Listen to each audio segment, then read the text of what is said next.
case can be made that we are moving towards that end point. I fear for the future that our children will inherit. Truly, sincerely do. Dr. Robert Malone reveals who controls the world. Effectively control the world through a command economy structure. You will own nothing and be happy.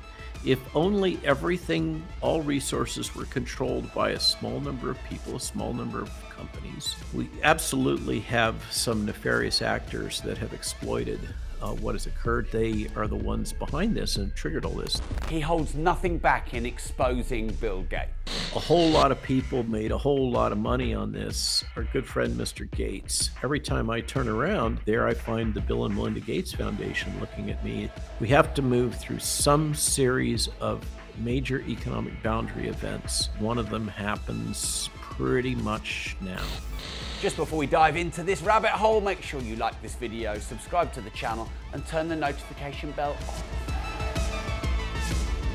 on. Robert, who controls the world? I've been trying to figure that out myself lately. I don't know why, but there's a lot of interesting publications and information and speculation coming about that. I think that we're in increasingly a multipolar world, and a case has been made by many that it's a collection of about 250 different companies that are functionally in control, and on top of them are some major investment funds. Of course, we are familiar, BlackRock's, State Street, Vanguard, and Bank of America. But are they really in control, or is it the Bank of International Settlements? I think that this is an important question. And of course, now we're in this kind of multipolar fragmentation environment where we have the financial consortium that seems to have been catalyzed by the Russian government in some ways in response to the sanctions, and that is increasingly allied with India, China, and perhaps Turkey and a number of other nations in creating a kind of a parallel currency structure. And then there's the argument to be made that, well, oil is king, and oil bucks are king. I think that right now, personally, my sense is that we're in a period of transition where Pax Americana is passing, and we certainly have the rise of the CCP and their various interests, and we have this transnational organization that I think is basically a trade organization of the 1,000 largest companies that we call the World Economic Forum, that seems to style itself as a world government, and is functionally creating its own treaties with entities like the United Nations and the World Health Organization. And do you think that structure is for the good of humanity? I think that the demonstration of the last 3 years shows many of us that not only is that organization not qualified, but it is grounded, that structure. And I assume now you've transitioned to speaking of the World Economic Forum. I shouldn't make assumptions. You mean the structure of this kind of fragmented multipolar environment, or what? Please clarify. Yeah, how you presented the way that the world is controlled, that structure, however it's been created, is that for the benefit of humankind and the people? No, I think that it's for the benefit of a relatively small number of individuals who seek power, control, capital, hegemony. It's almost as if we passed into a time when, instead of, with the possible exception of really even the CCP isn't China. we have a collection of hyper powerful kind of transnational interests that seem to be seeking to dominate and control for their own interests. And it seems like humanity in general is given short shrift. And we have these discussions and thought leaders such as Harari that advocate this logic of another industrial revolution in which one sees the fusion of man and machine. And this isn't crazy talk. This is well, maybe it is crazy talk, but it's not a conspiracy theory. This is documented. Sapiens is one book,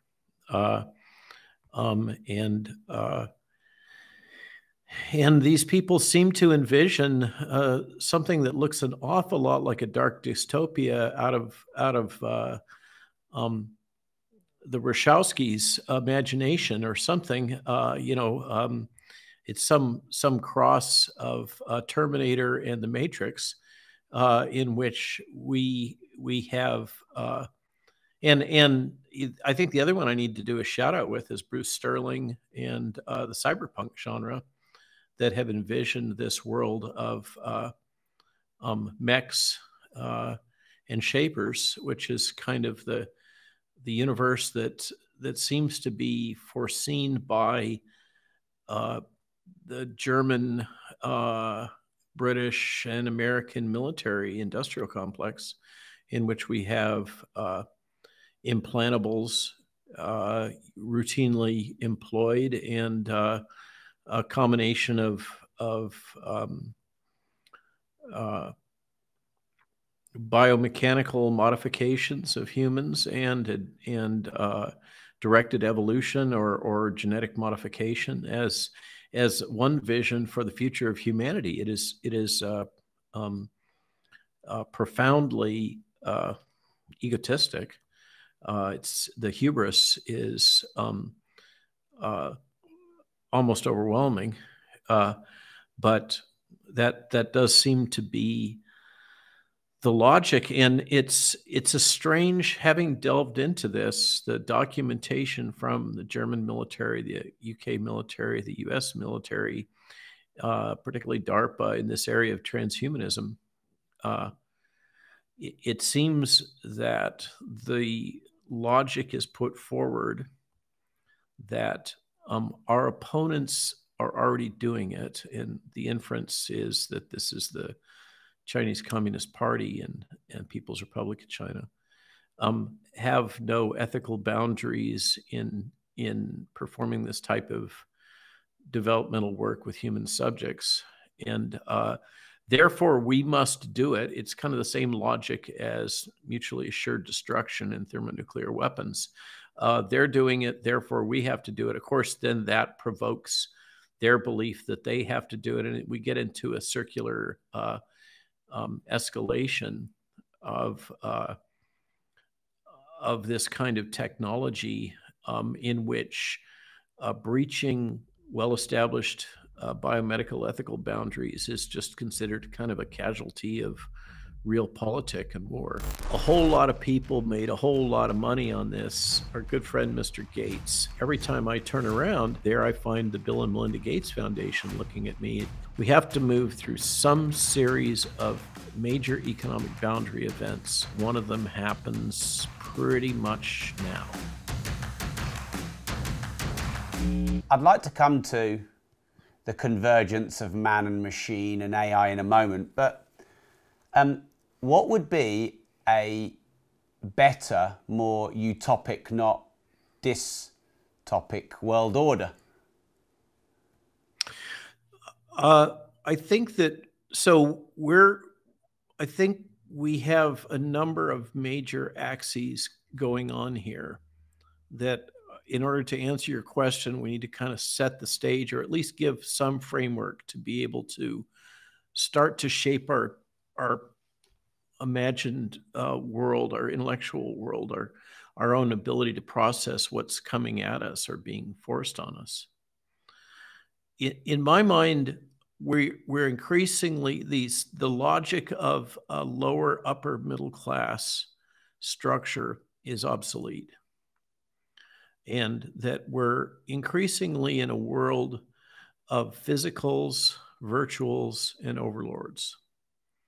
And this is a logic and a language that's just starting to enter the mainstream right now. Physicals being people that work with their hands and actually do stuff, and truckers and physicians. And virtuals being those, the laptop class is the slang. Those that live in a world typically urban, in which, and by the way, journalists are considered part of that, and in which it's all virtual information and there's no real connection with the actual world. As a matter of fact, a lot of these people seek to become increasingly isolated from what they perceive as a threatening real world. And then on top of that, we have this very, very small cast of uber wealthy that seem to be controlling everything, and increasingly trying to make the physicals obsolete through mechanization and this new industrial revolution, in which it's believed there will be massive surplus labor, excess labor, these various words like useless eaters, that is not really needed because of the automation and the effects of machine learning and deep learning.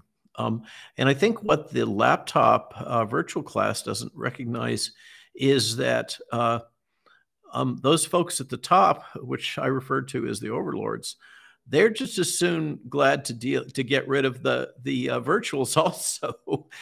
Somehow the virtuals seem to think they're protected, but they're going to be easily disposed of when the time comes. They're just kind of a useful tool in the interim. So I think we have to think about what is the nature of the world going forward now.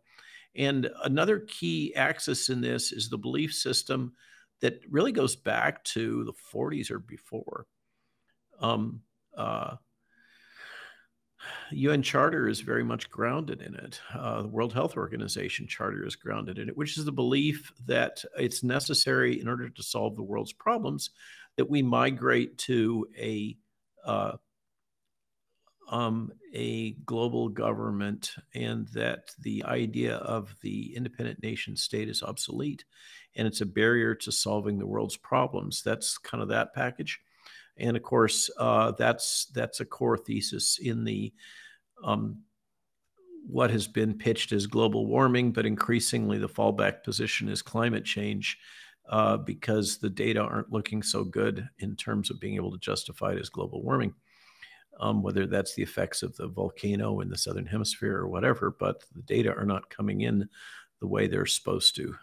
So this logic is that we need to migrate to an increasingly virtual world of robotics, minimizing labor, and centralizing authority, power, political structures under a logic that is really quite old, a philosophical framework, that being really, to be blunt, utilitarian Marxism, and the idea of a command economy, the idea that a small number of entities globally can effectively control the world through a command economy structure. And they seem to advocate, and this is what's, of course, we've heard, you will own nothing and be happy. And no one ever really explains what's behind that statement. And it's just thrown out as a kind of a buzzword or a rallying cry. There's actually a business logic behind it. It's a business model. You will own nothing and be happy. And one of the slangs that's used in the investment community is rent-sinking behavior. This is the logic that resources would be more effectively managed globally in a densely populated world if only everything, all resources were controlled by a small number of people, a small number of companies, and they could be allocated out appropriately for the greatest efficiency in kind of a rent-based model. So this is akin to, and this is no surprise because a lot of the people advocating this stuff have roots in the software industry. And so just like when you get your Adobe package products, if you use Adobe products for your video editing or whatever, or you get your Microsoft products, you no longer buy those applications, you rent them.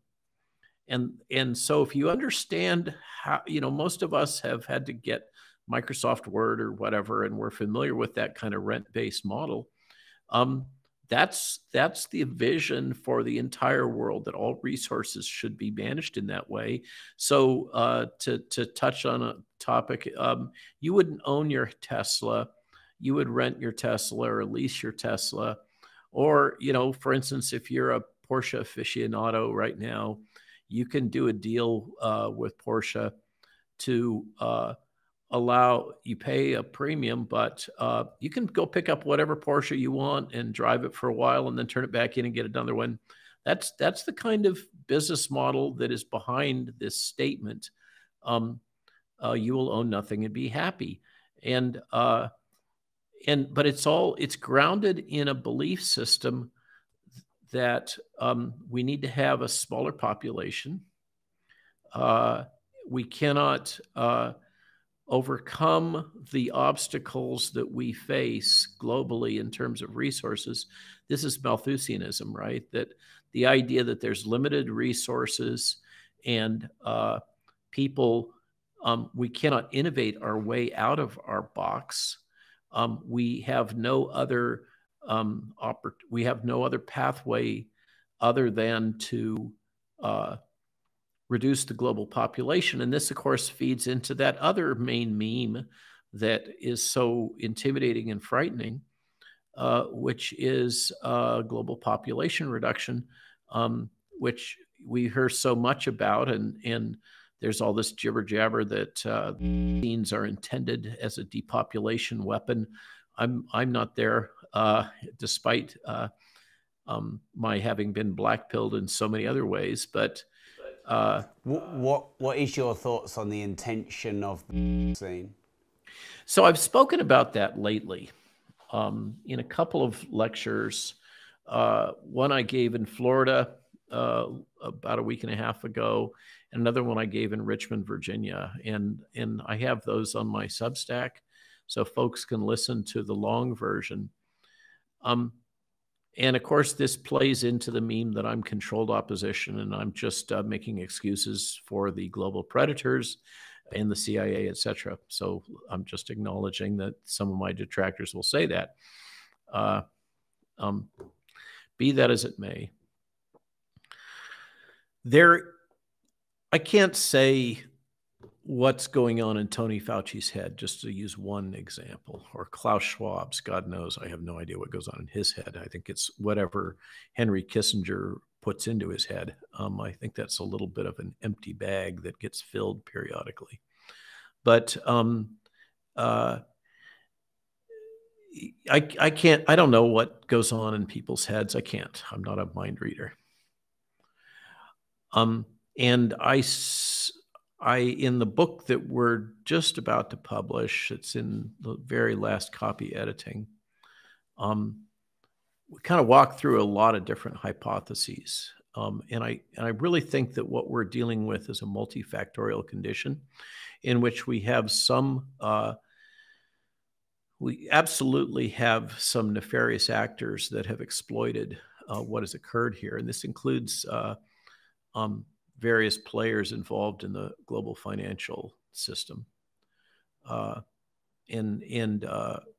There's a thesis that they are the ones behind this and triggered all this. This is Ernst Wolff in particular likes to forward this. And I'm not in any way casting shade on Ernst Wolff. I think his work has been bloody brilliant. And I just have learned so much from what he's put out that's been translated into English from the native German. But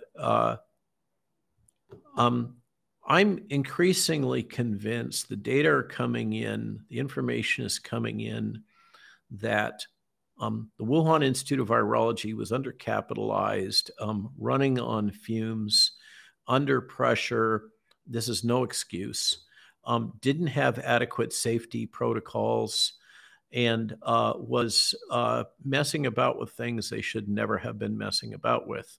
And that's the gain of function research. And absolutely, EcoHealth Alliance and those characters were busy involved in technology transfer.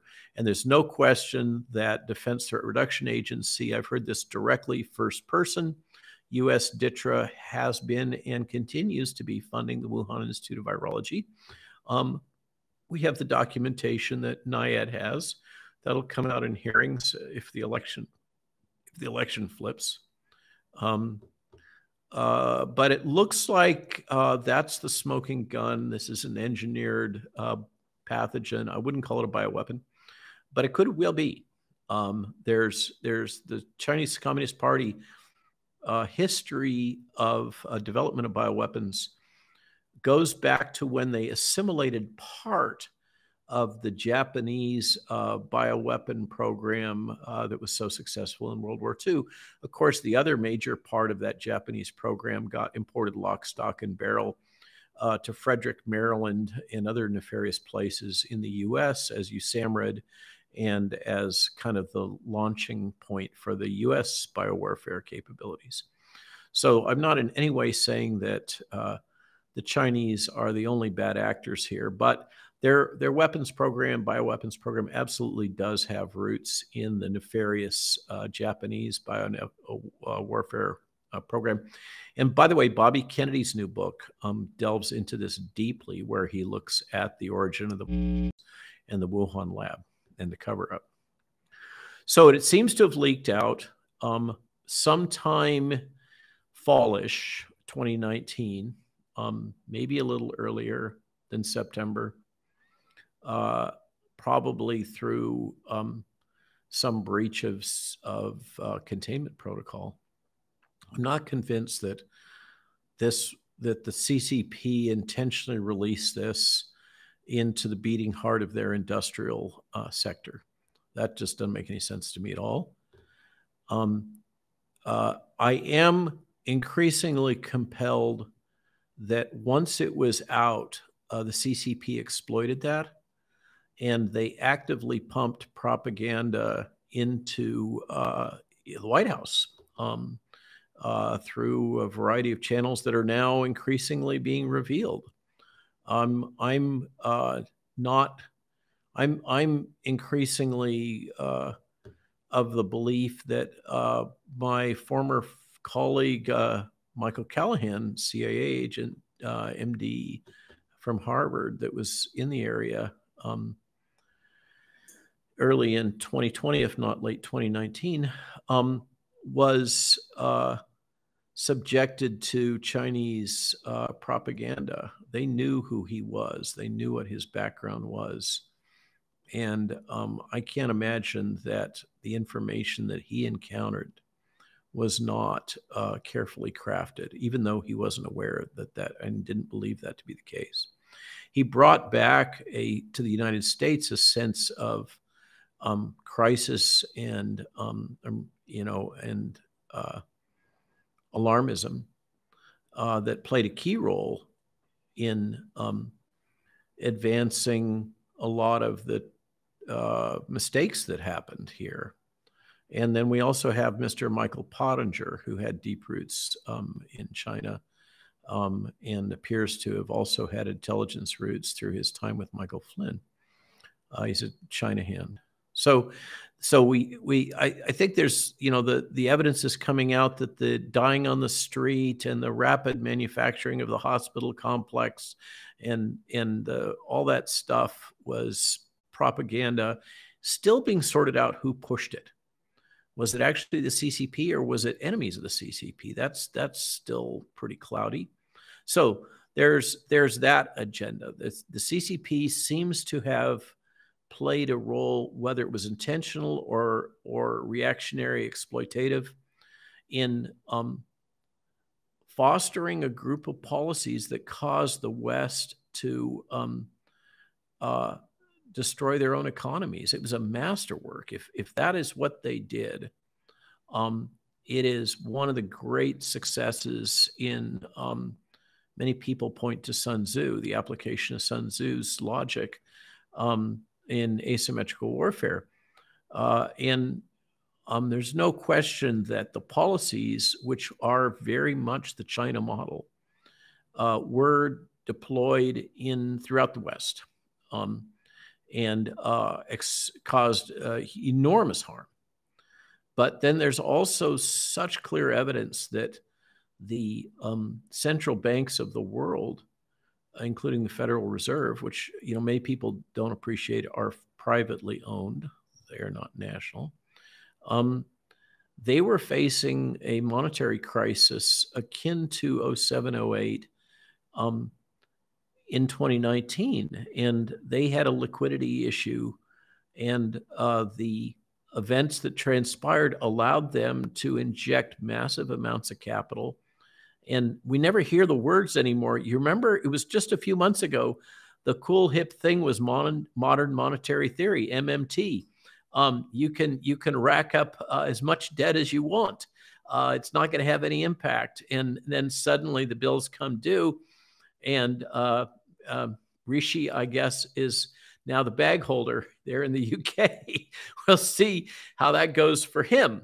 But I'm afraid that it's your colleagues and yourself that are going to really pay the price, and the German people and Europe in general for these policies. And then we have King George III, who was the original person that announced the Great Reset. Another important fact to know, it was not Klaus Schwab. Klaus Schwab was actually playing second fiddle to what is now King George in initiating that.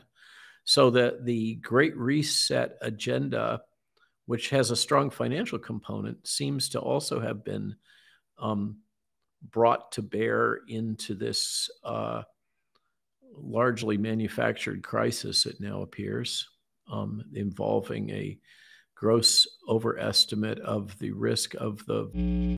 And we can again thank the United Kingdom's researchers for a lot of that gross overstatement of risk. I think it's Imperial College gets the gold star for that little bit of propaganda. Now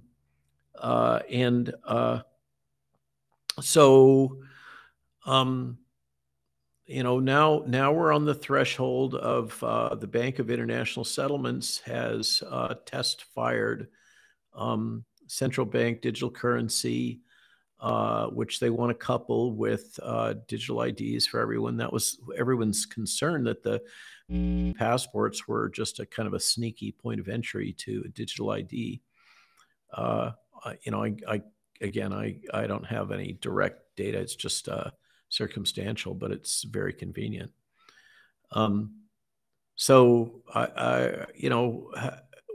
Who's benefiting from this? What's behind it? What are the agendas? I'm in the a whole lot of people made a whole lot of money on this and advanced their political and other power-based objectives, not the least of which is our good friend, Mr. Gates, who every time I turn around, as I've run down these various rabbit holes trying to understand things, like what's happened to journalism and advocacy journalism, there I find the Bill and Melinda Gates Foundation looking at me through the glass. And Mr. Gates seems quite proud of his prescient investments in means, etc., which curiously seem to have benefited from access to information through various planning sessions that he's helped capitalize together with the World Economic Forum, such as Event 201.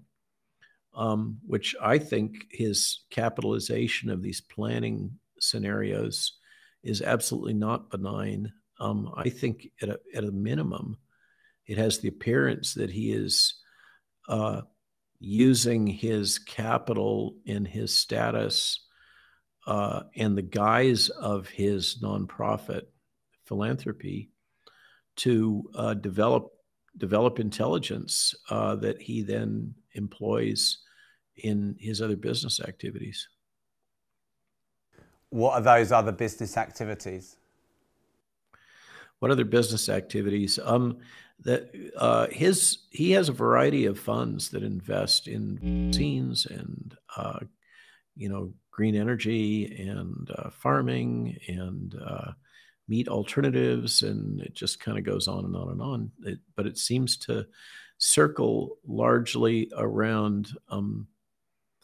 He clearly, the Bill and Melinda Gates Foundation has made investments relating to birth control and the interface of and birth control in India and Africa. I'm not sure what Mr. Gates's vision is, but it seems to always result in some form of monopoly or other, and considerable profit, and a reshaping of the world in ways that a lot of us would really rather not see. And you asked the question I still haven't answered.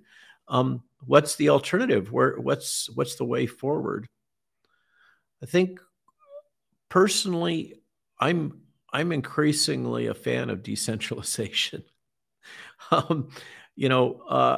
I think we've had enough experimentation with command economies, and that never seems to turn out very well.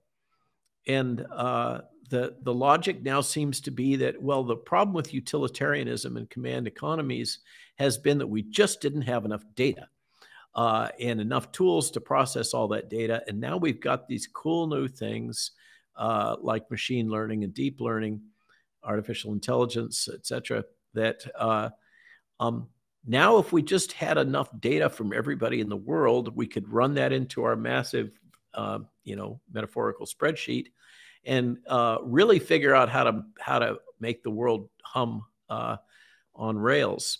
And I'm not there. What we've seen over the last 3 years has just been a chronic bungling. The management of this affair has demonstrated a profound level of incompetence. And what blows my mind is that the World Health Organization, the CDC, and a lot of these other actors that have been involved in this seem to think that this provides CEPI as another example, seems to think that the record of the last 3 years justifies that they should get more money and more power. That doesn't work in my deep learning algorithms, but maybe it does in theirs. But I think that I believe that we should stop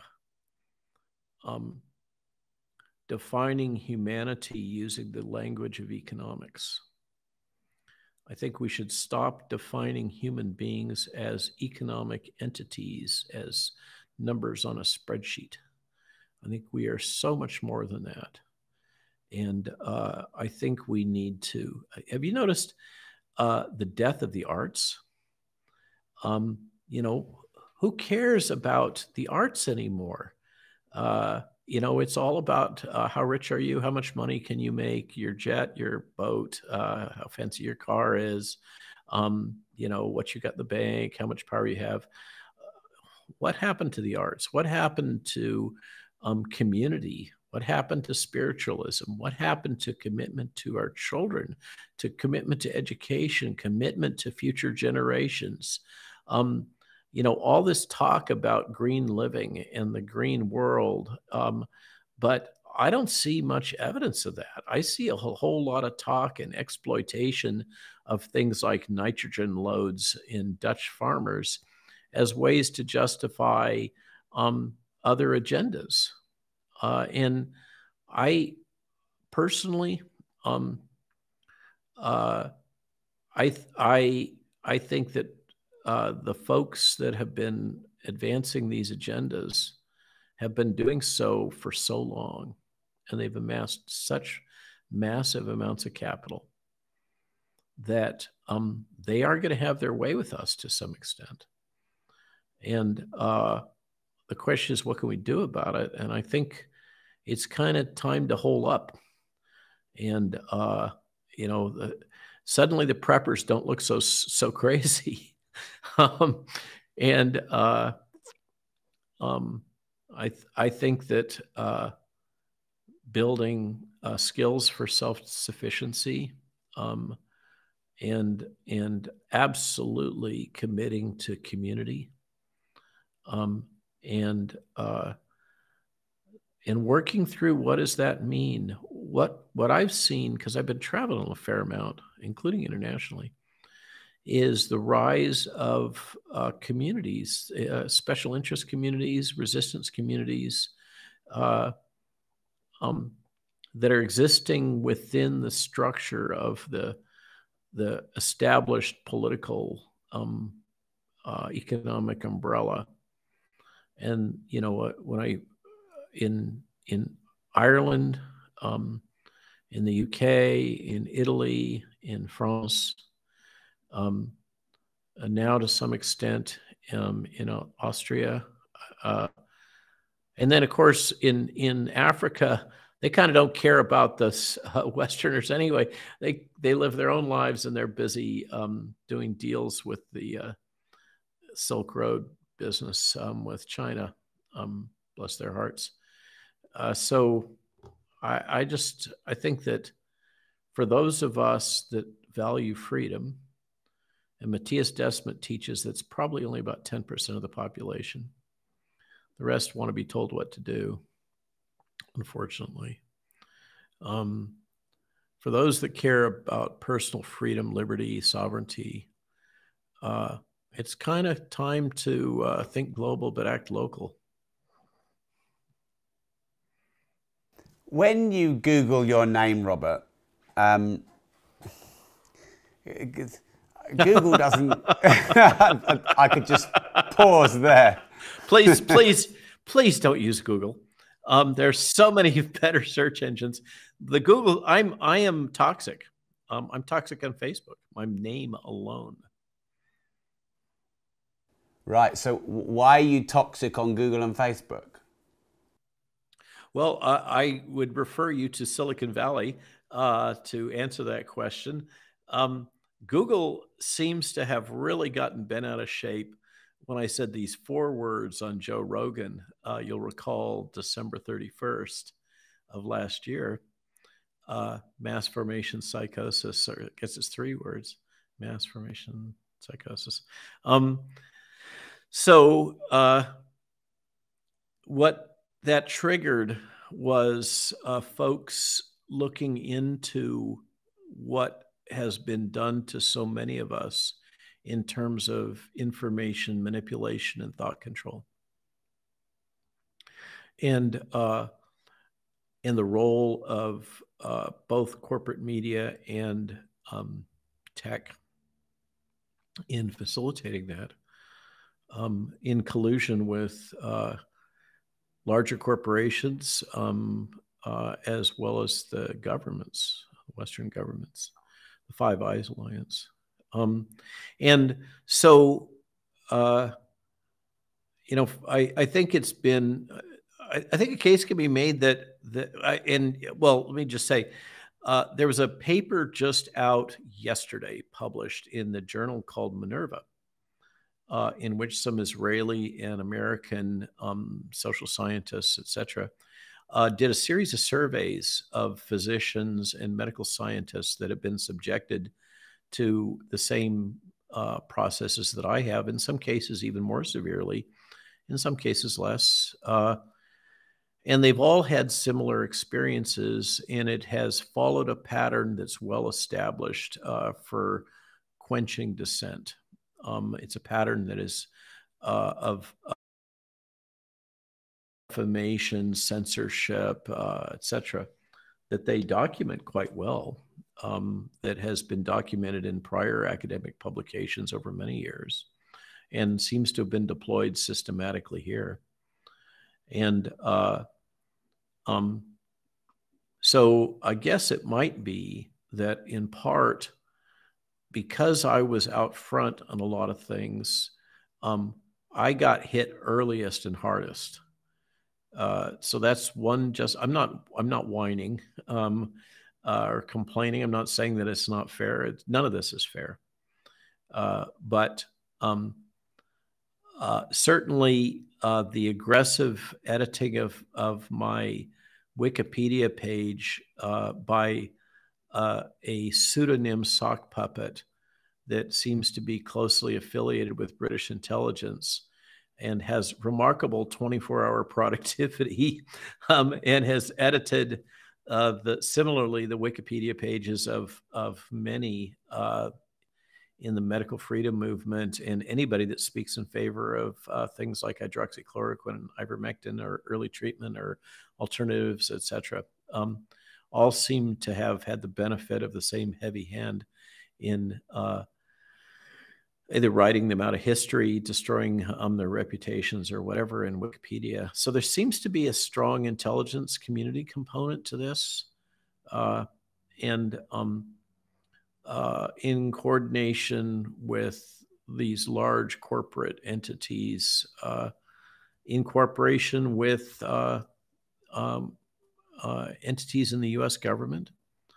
But what's been fascinating to me as I travel is that what I've observed in the United States is happening in parallel to colleagues in all over the world, Latin America, Italy, the UK, France. Dieter Raut has had his career destroyed. I met him in Marseille in his office. Interesting gentleman, but whatever his faults are, he didn't deserve what was done. So it's I think that those that are out front often take the hits in the more obvious way. I mean, my wife wrote this book, How to Prepare for the Novel Coronavirus, between the phone call we got from Callahan on January 4th of 2020 and published it in the first week in February, well referenced. You know, she's a PhD in biotechnology and public policy. I'm an MD and an MS in whatever I do, nucleic acids and that kind of stuff. And so it was a well-written, 100+ page, written for our neighbors, here in central Virginia, rural Virginia, just average people. What can you do? Talked about things like using alcohol wipes on airplanes, stuff that's become commonplace. And it was censored by Amazon, taken down in March with no appeal, no explanation other than it violated the community standards, something that was unprecedented at the time. This is March of 2020. So we've kind of been out front all the way through and taken the hits as a consequence, just trying to help people, which has been one of the things that has been particularly troublesome is to be doing your best, sacrificing everything, working your can off, trying to save people's lives and help them understand, and then have these coordinated attacks come at you. And both from both sides. I mean, from the far right, I get attacked as controlled opposition now lately, although that seems to have died down, with all kinds of scurrilous claims that two different versions of why I'm a mass murderer have been floated. So that's no fun. But the accommodation I have to make is none of this is fair. None of this is right. None of this is proper. It is complete, asymmetric, unrestricted information warfare. And early on, I figured out that this was the case, which is why I started podcasting. I just said, okay, the media is going to do what the media does. And And if I just speak my truth and speak from the heart and accept podcasts, talk to whoever wants to talk to me. And at first, I burned through podcasts that were a little unusual. Each podcast kind of represents a different community, and there's a lot of different communities in the world with a lot of different points of view. And I've had opportunities to interact with many of them over the last 3 years, which I guess is a great thing. How wonderful to have that opportunity. But Robert, it's interesting here at this point when you say you're in favor of a more decentralized world at the top level, but podcasting in a way is a decentralization of media, which maybe can break up the media control. Would you agree with that? It is central to what I'm doing. I'm sitting in my new studio with a 3-camera rig. I don't have the camera set up yet. And obviously I still have to adjust the lighting a little bit more because I'm blown out. Earlier it was good, but now it's a little excessive. But I do think that alternative media is revolutionary. This is about information. It is about information control. People, I've had folks like my friend Stephen Bannon likes to reprimand me and tell me to stay in my lane, quote unquote. I hope I'm not telling stories. I was just on with him earlier today. I think the world of him. I've learned so much from him about media war and so many other things. But what people don't understand is, yeah, I did what I did when I was 28 years old, but I've done a lot since then. And I've done a lot of work writing proposals and contracts. I'm quite good at it. And this includes proposals to the federal government for companies that have been very involved at the forefront of social media, including companies that do things that, that I was talking, I've been granted classification with DOD, and I have seen things and know of things that go on. For instance, it came out the other day, one investigative group was speculating that Twitter was actually battle tested during Arab Spring. That is a true statement, absolutely. And that may have something to do with why the Gulf money helped capitalize in a significant way Elon Musk's purchase, I speculate. But I'm quite familiar with many aspects of the capabilities of modern social media. And as I said in that essay, Twitter is a weapon. It's not a business. People are very naive about their use of social media.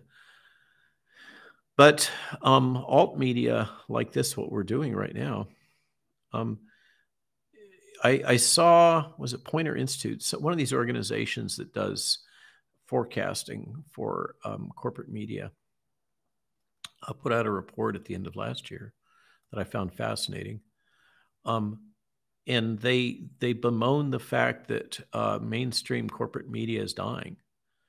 And I think a case can be made that the Trusted News Initiative managed by the BBC is really kind of also a trade organization that is structured to try to hold the bulwarks for corporate media and to resist the advance of alternative media and the disruption of alternative media. I think that it's another one of these cases where they cover their true purpose and intention with words about freedom and democracy and apple pie and motherhood. But in fact, they're just another trade organization trying to support their customers. And in this big analysis of what's going on in media that came out at the end of last year, they specifically flagged the podcast, and in particular, they emphasized, I guess this must have come out about February, they emphasized Joe Rogan and mentioned that Joe Rogan had had various nefarious actors on, such as myself, but that they still had to acknowledge his profound disrupting effect that was really represented a major threat to their market space. I mean, 11 million, and Joe didn't just get, it didn't like he flew through a switch and had 11 million followers. He built this darn thing over years and years and years of just being honest and straightforward in himself and being genuine with people. And now he, with every podcast, he blows the likes of CNN right out of the water. I mean, just to put a pin on it, in my own modest way with our Substack, we now reach routinely, day after day after day, between 400,000 and 750,000 people opening. That's not just delivered. We have a subscriber base of about 220,000 now, of which only a small fraction are paying because we give it out for free because it's about the information. And people, for some reason, voluntarily are willing to pay a subscription price, in part because otherwise they can't get in the chat underneath, and which keeps the trolls out. So there's an upside to that. But these are numbers, even in my little world, where I'm equaling or surpassing primetime broadcast at CNN. And that's just, a physician scientist broadcasting from a horse farm in Virginia without, I don't have any, Spotify didn't drop $11 million on my head. Dear Spotify, give me a call. But it's a brave new world, isn't it, huh? And the truth. So let me say, this young man, Cameron Wallace, who's the producer for Steve Bannon, and trust me, you don't want that job. But Cameron, in one of our first broadcasts together, where I was actually in Steve's studio in his home, which, by the way, looks like a scene out of Animal House most of the time. And a big step up was when they got a maid to clean the toilet. But I was hanging out with Cameron in the kitchen having a coffee before we were going to do the hit, and he talked about pirate radio. And it just hit me, bang in the head like a brick. That's kind of what we're doing. It's the early days of rock and roll. It's not going to last. They're going to find some way to control us. But in the meantime, we're having a good time, aren't we? Well, I call this show Disruptors, Robert, because I think that mainstream media needs disrupting. I do agree with you that I think some things have become a bit too centralized and global, and they need breaking up to have a more fair, free market, if you like, less monopoly, more competition. Yep. I'd like to move the conversation on a bit, if you don't mind. There's a couple of things I want to come back to. AI, central digital currency, population control. They were referenced, but I wanted to let you speak. I'd like to come back to those. But before I do, I'd like to ask you a question. In your professional opinion, is depression real? And is medication the right course of action to cure depression if it's real? Depression is absolutely real. It's multifactorial. It can be organic. People experience depression after traumatic brain injury. They experience depression from a lot of different causes, and some of those can just be innately organic. is depression a biochemical sickness? That's where the pharmaceutical industry wants us to go. And I think that that's very self-serving. I think the people that advance that thesis of mental health in general as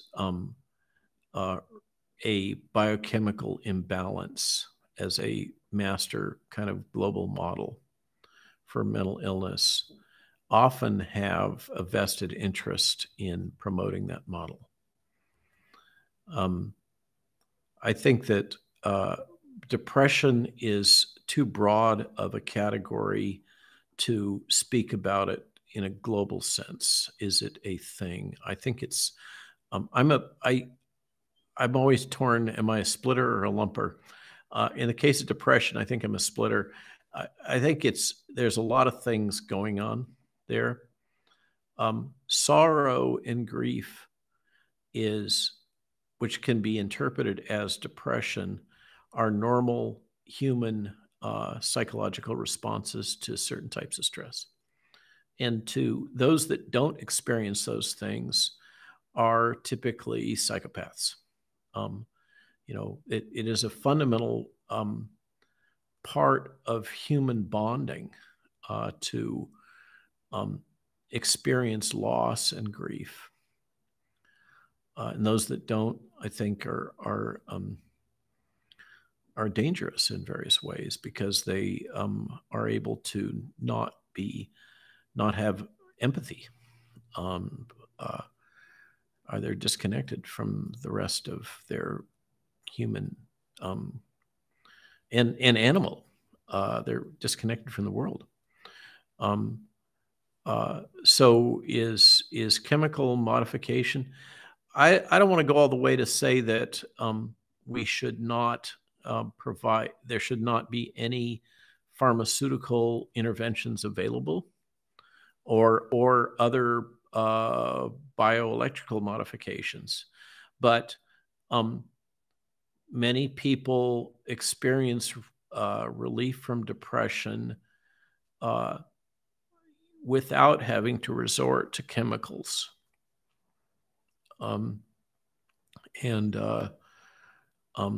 I suspect, I don't know the data, I haven't seen the randomized double-blind placebo-controlled trial, but a little bit of love goes a long way. And the same is true with empathy in combating depression in our world. Have I answered your question? Yes, thank you. There seems to be some moral conflicts with maybe big corporations that might have the profit motive more than the human motive. The quandary of the pharmaceutical industry where you couldn't say for sure that there should be no medication support, but there's a self-serving interest. Without blowing any whistles or pointing any figures, there is clearly a self-serving interest. Well, let's call a spade a spade. The pharmaceutical industry has shown a widespread disregard for ethics, for willingness to live within the guardrails of government laws. They constantly seek ways to manipulate. It is a fundamental aspect of the pharmaceutical industry culture. It is one of the most aggressive industrial sectors on the planet, and it preys on humans. It preys on it. It is intrinsically built on a thesis of treating human disease, and it requires human disease to be treated in order to make profit. And having been in it, in the belly of the beast, uh, there is the logic. For instance, just one example. As one proceeds with clinical and non-clinical research for a pharmaceutical product seeking licensure, anybody in the industry worth their salt knows that the axiom is you never do a study unless the regulatory agency forces you to do so, because you might discover something that would create some obstacle to getting licensure and making profit. The pharmaceutical industry is predatory, has been for a very long time, and a case can be made that it's been the case since Rockefeller came in seeking some way to further monetize oil products in chemistry, organic chemistry, and basically destroyed the medical system and medical education system that had existed in the West, certainly in the United States, and supplanted it with another one that was based on the use of organic chemical-based pharmaceuticals. And this is an industry that knows no moral bounds. It's about, I mean, it's not that everybody is like that, but those that rise are typically very, very focused on return on investment for their major stockholders. And that profit incentive seems to supersede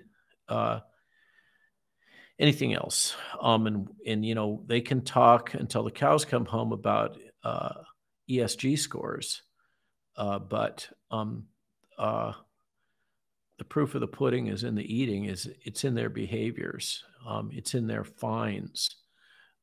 It's in their avoidance of accountability on the adverse events of marketed products.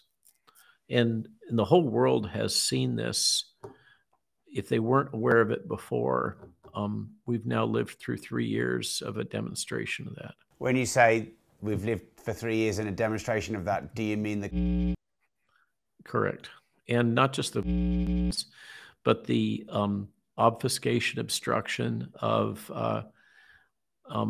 the use of off-patent medicines to treat patients. I mean, physicians all over the world have demonstrated that early treatment saves lives, and yet it has been denigrated and obstructed in a systematic way all the way through this. And I've, you know, we even had Merck ridiculing the safety of ivermectin. Come on, guys. The database on ivermectin is massive, and it is incredibly safe. You can argue about whether or not it's effective, and my personal experience directly, as well as my observed experience and that of many of my colleagues, has been that it is effective in a variety of things, including in early treatment for COVID-19.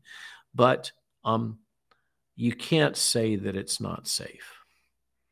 The data are just overwhelming. And hydroxychloroquine is really quite safe. You know, this is what do they call it? Friday or Sunday or something all the way through Africa. Everybody takes it once a week, has been for years. It's incredibly safe. It's safe for use in pregnancy. It's one of the only drugs in that category that's safe for use in pregnancy.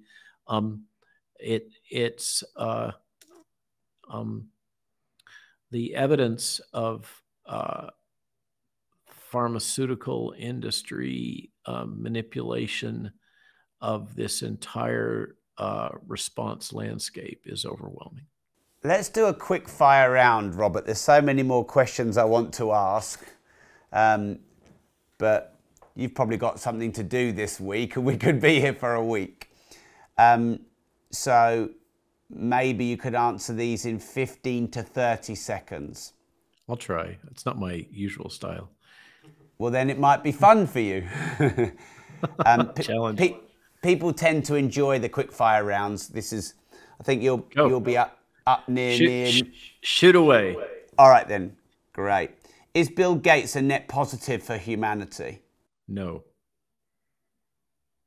Why not? He's a monopolist. I also am at minimum, he's a narcissist. Is he a sociopath or a psychopath? I don't know. That's a matter of genes. Is a centralized digital currency good for humanity? No. Why not?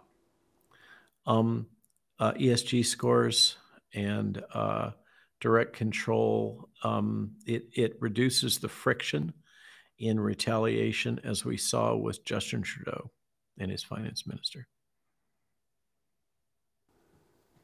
Is there an economic depression coming? And if so, how long and how hard do you think it will be? I hear from multiple sources and have since summer that the European Union is truly heading into a dark winter. That's a famous statement. I'm not an economist, but I do my best to listen to them. And what I hear is we've got a major correction followed by a series of financial boundary events. For instance, the exhaustion of the Social Security Fund of the United States.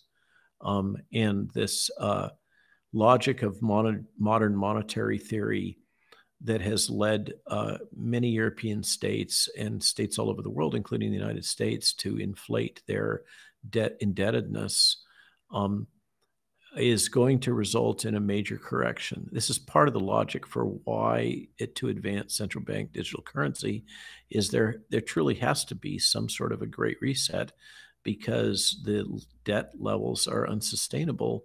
And we seem to have, I hate to quote Karl Marx or reference Karl Marx, but a case can be made that we are moving towards that end point of traditional capitalism that he had anticipated, where the contradictions of capitalism catch up with it. And, there's going to be, we have to move through some series of major economic boundary events. And many people think that one of them happens pretty much now. Does the population need controlling? That, I think, so China, I think we can learn from China in this. China absolutely tried to impose population control and depopulation agenda through controlling family size. And that caused all kinds of problems. And they are reverberating through time. And they apparently are looking at a abrupt decline in population coming up in the next couple of decades or maybe a little beyond. But they've got another boundary event in terms of population. Point being, that I think the population, my sense is that the planners always have a repeated need to think they have to intervene, and that they are smarter than biology and human behavior, and they have to intervene. Otherwise, everything's going to go to hell. Because we can't control ourselves. And I tend to fall on the side of humans. We may be a little slow, but we eventually figured out, and that the population crisis that's envisioned might well have not even come to this point if we hadn't had the kind of do-gooder intervention logic that developed during the 60s and 70s of Feed the World, et cetera, and that resulted in unsustainable population growth in areas that didn't have adequate food supply natively. And that there's a saying that physicians talk about, is that tincture in time will cure many things. Tincture of time. And I think that with population, a little less intervention and a little more patient watching is what this doctor orders. What's the biggest cover up in your profession? Whew. Okay. I can't even answer that. What has been revealed. I just know my little sector. I don't know about cardiology. I don't know about neuropsychiatry. I mean, what we have learned over the last few decades is that there has been just huge cover-ups of major scandals. I think that maybe what we're in the middle of certainly is world-class and maybe unprecedented. The ability to deploy information control, propaganda, censorship, and deploy a false narrative of safe and effective globally in the heavy-handed way that it's been done is certainly got to be one of the greats, and is profoundly humbling in terms of acknowledging the power of available to the modern totalitarian state. Man and machine come together. Where does that end? We have seen so many dystopian science fiction versions of that. I feel like it's redundant to even go there. I mentioned some of those at the start with Cyberpunk and Bruce Sterling and Shapers and Mechs and RoboCop and Terminator and the Wachowskis' dark vision of the Matrix, which seems to now have been so intensely prescient that red pill and blue pill is lingua franca worldwide now, I think. I do not think this goes well. Mr.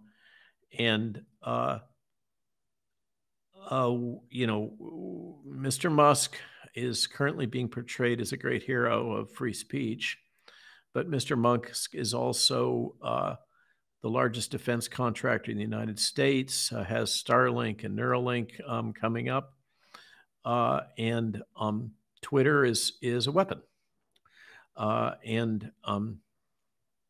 So I think that I fear for the future that our children will inherit. I truly, sincerely do.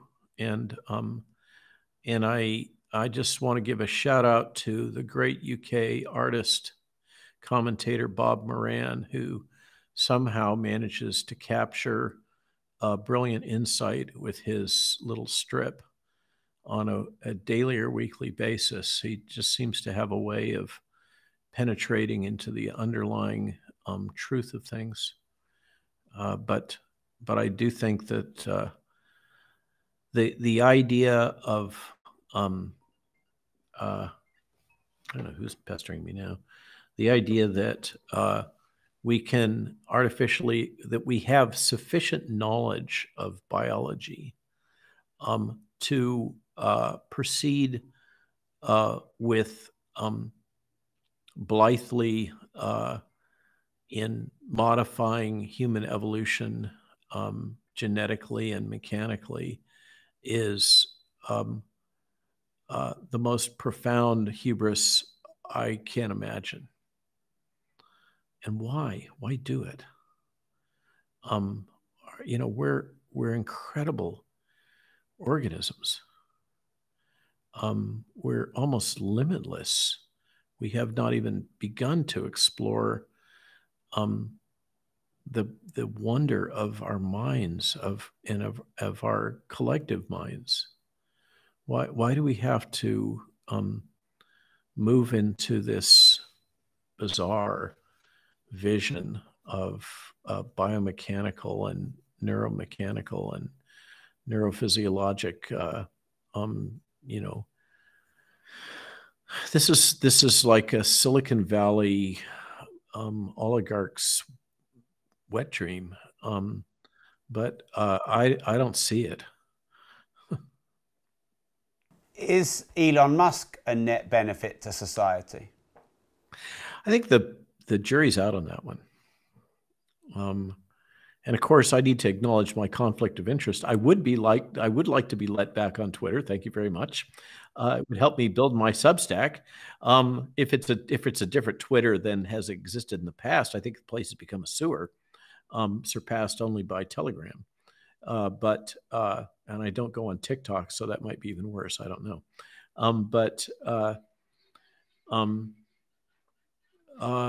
I think I gonna withhold judgment. I'm kind of on the fence on that one. I think that he is a WEFer, by the way, as are most of the Bitcoin people.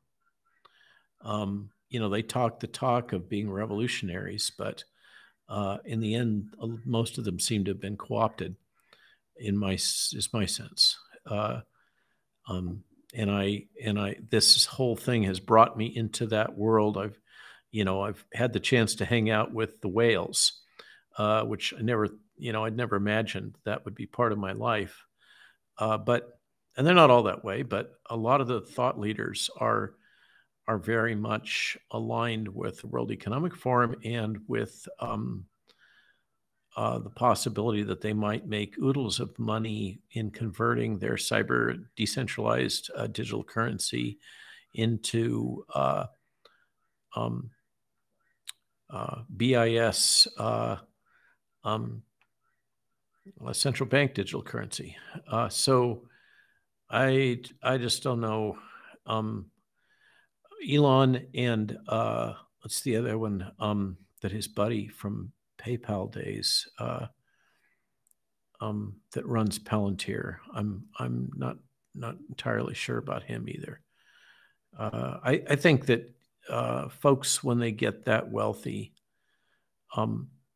they live in a different mind space than the likes of you and me, and they seem to become disconnected with a lot of the things that we take for granted as fundamental. Let's say, here's a word, Judeo-Christian ethics. Are you talking about Peter Thiel? Yeah, I am. Yeah. Sorry, it slipped my mind. That's all right. Right, so the last four. Let's do this in 10 seconds if you can. What do you know that most people don't? Oh, not much. There aren't very many people that can plaster an old hog barn and turn it into a recording studio. Let's see. I think one of my core competencies has been kind of understanding in the past how the government really works, and being able to navigate it and help make things happen. Mary Holland, when I first met her, who's the chief operating or chief executive officer of Children's Health Defense, and spent time as a young person in education, in her education in the Soviet Union. When she met me and talked about what I do with the government or used to do for my consulting business, she said, there used to be people like that in the Soviet Union. As the Soviet Union was kind of coming unglued and the bureaucracy became so unwieldy, there were people like you who were basically fixers, who knew the system well enough that they could work in between the cracks and enable things to get done that otherwise can't get done because of just the burden of the bureaucracy and its inefficiencies. So I think I'm knowledgeable about that in ways that there aren't many people.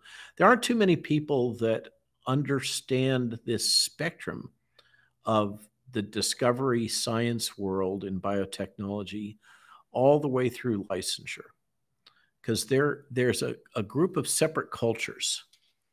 And there aren't many that have kind of my bona fides in discovery research, and then also have been able to operate successfully in advanced development, which is the first one is the Wild West. Cowboys shoot 'em up, Yahoo. Let's see what works. As you can see with Ralph Barrick and the Wuhan Institute of Virology is just one example. And then there's well, how do you take it through this or what used to be highly structured regulatory process, take it through to licensure?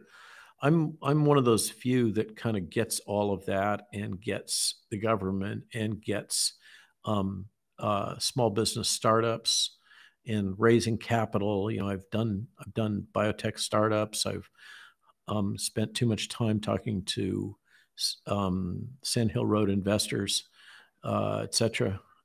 So I think that's another thing that makes me a little different. And I'm not a bad equestrian, but there are many better ones than me.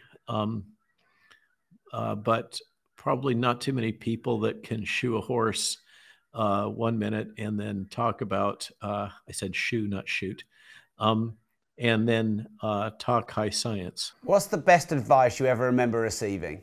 When I interviewed as an undergraduate with Bob Cardiff for a position in his laboratory, which is a breast cancer mouse memory tumor virus laboratory,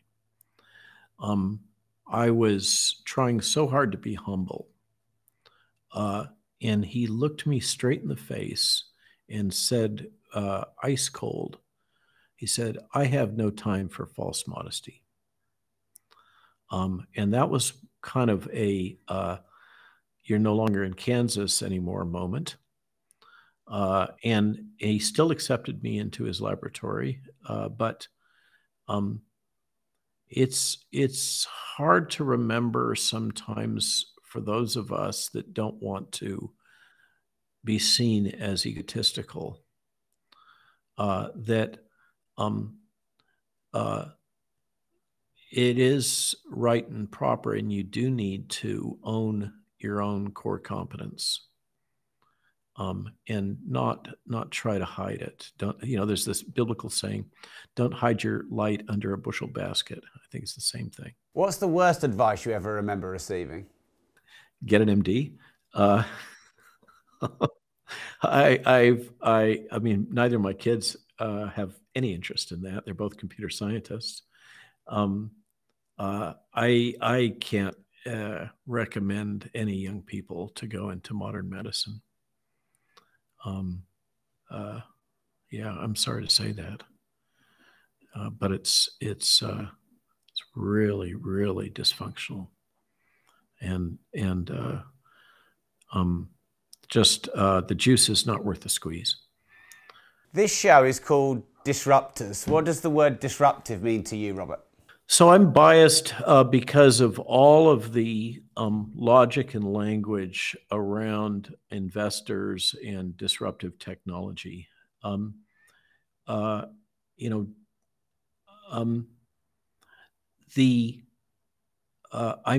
profoundly influenced by this book of Thomas Kuhn called The Structure of Scientific Revolutions, which is the one that gave us these words like paradigm shift. These phrases. Disruption is an absolute necessity in enabling. One of my models of the world is that there are a lot of forces that resist disruption, and a lot of, we could call them conservative forces, not in the political sense. There are a lot of forces that want things to stay the same, even though systems are not particularly functional in solving problems. And as a consequence, what happens is you build up a larger and larger and larger gap between the unmet need, the opportunity, or however you want to phrase it, and the existing solution space. And as if you create obstacles to disruption and to revolution, to abrupt change or whatever, then what happens is the system becomes more and more disassociated between the need or the opportunity and the current solution set. And then something will occur, some event that will cause it to suddenly realign. And we experience that almost like an earthquake or a volcanic explosion or a major disruption in existing processes, economics, whatever.